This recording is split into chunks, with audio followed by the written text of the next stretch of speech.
Здраво, само да потсетам да направите subscribe на нашиот YouTube канал, бидејќи ни значи вашата поддршка, но и колку повеќе ни има, толку поинтересни коли на тест и толку поинтересни видеа. Сега можете да го гледате видеото.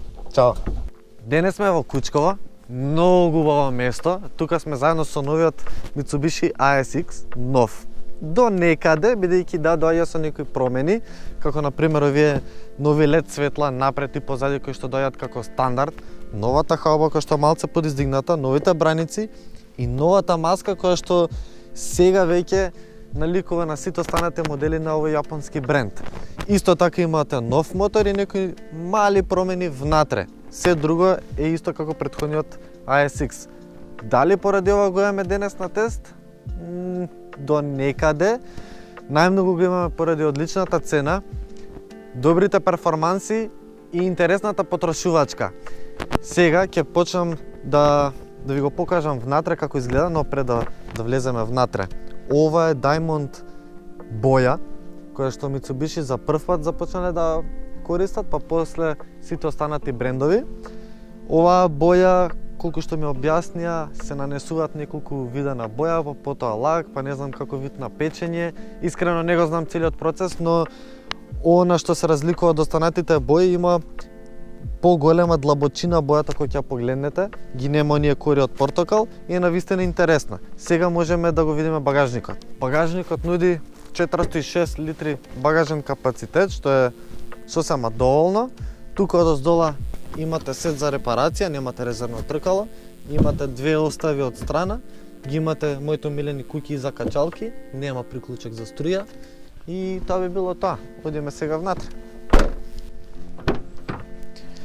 Тука позади, искрено, го немам подместувано ова седиште, наместено е според мојата возачка позиција и имам доволно простор за нозете и исто така и за главата. Искрено очекував малку повеќе простор, но сепак е мал кросовер. Ми се допаѓа тоа што предниве седишта се подиздигнати, па можам да ги спуштам нозете понапред и да има малку поудобна возачка положба. На средниот дел искрено ова место за седење до сега најголемото што сум го видел и искрено е удобно за седење. Доле тунелот не е преширок и превисок, но просторот кој што е оставен за нозете малку е пократок и не можам да ги ставам сосем убаво нозете за да имам уште поудобна позиција за седење, но сепак мислам дека е доволно и можете да се возите на подолги патувања.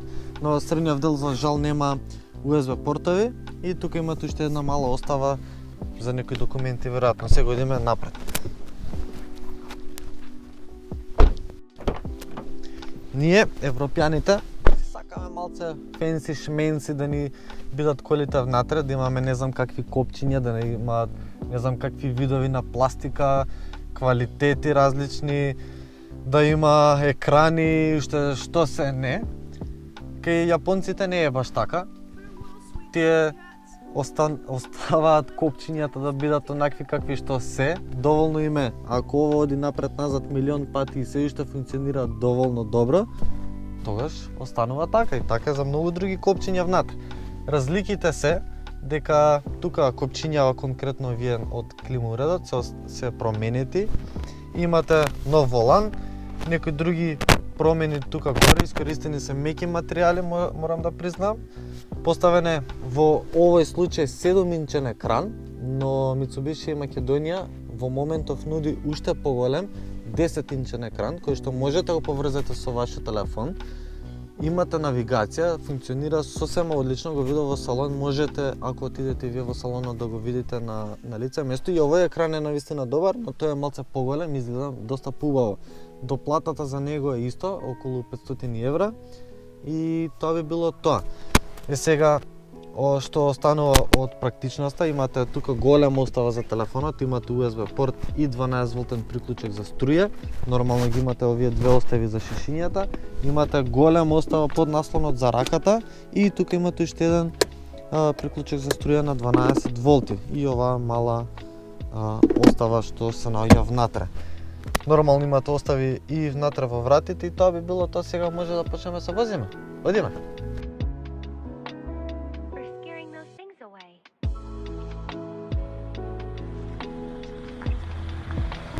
уште веднаш околу возњава за Mitsubishi ASX ќе почнам да зборувам за оние работи што ги спомнав на почетокот.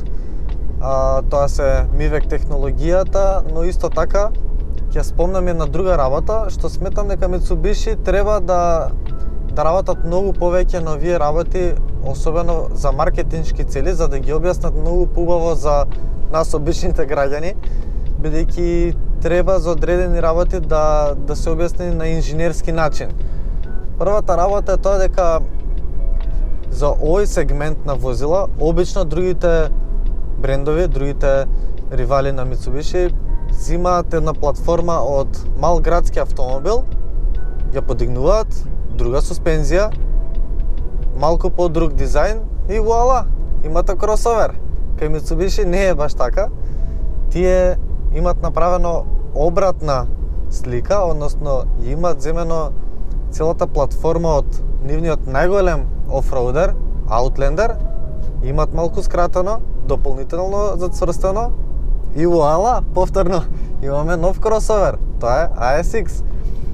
На ваков начин, без да имате потреба од погон на сите 4 тркала, ви имате можност да поминете на многу по-тешки офроуд терени за разлика од негови конкуренти, бидејќи платформата е превземена од Outlander, како што кажав, но исто така е издигнат од земја за 20 сантиметри.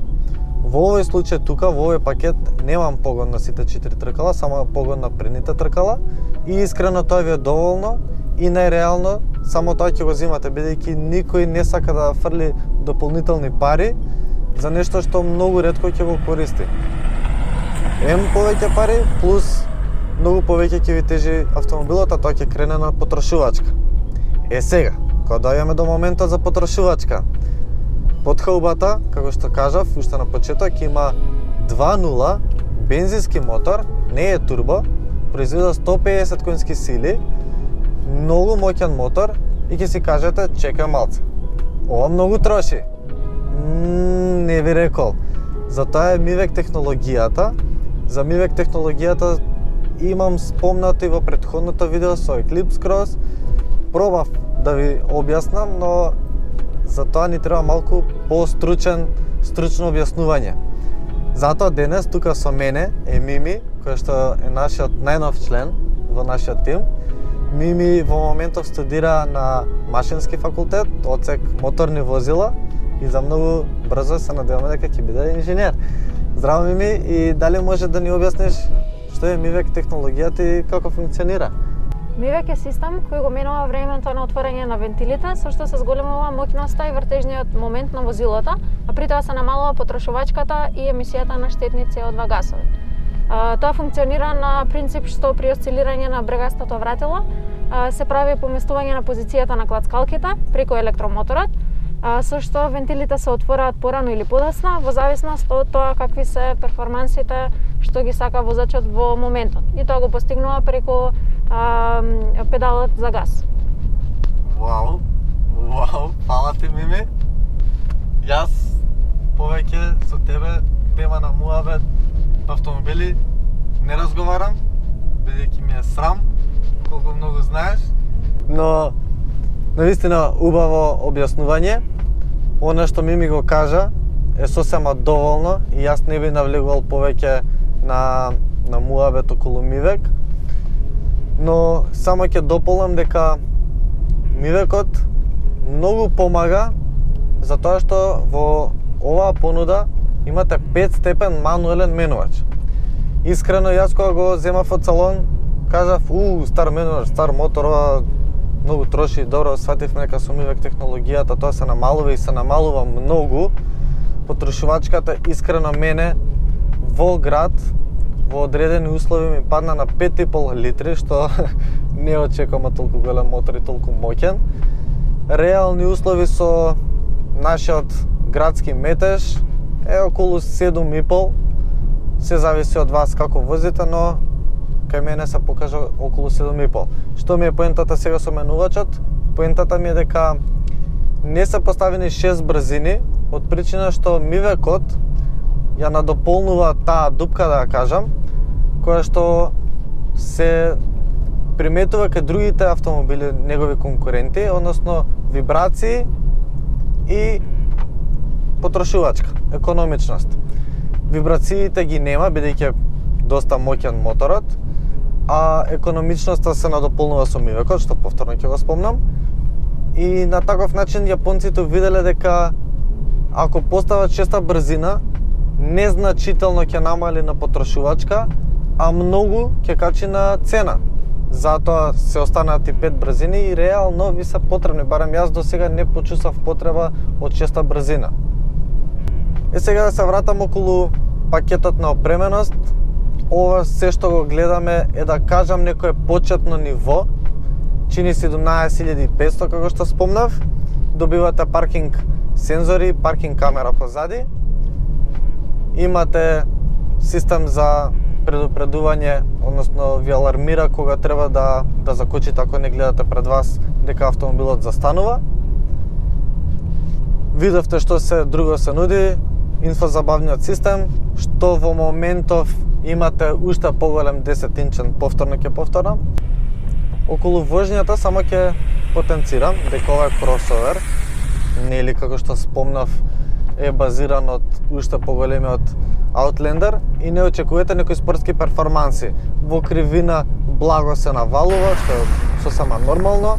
Имате прецизен волан и управувачки систем, многу лесни команди за возење, педалите за кумплугот, кочница и газ. И тоа би било тоа. Ние со Мими сега тука ќе се одјавиме. Следете не. Многу наскоро ќе има уште поинтересни видеа. Се гледаме многу наскоро. Чао!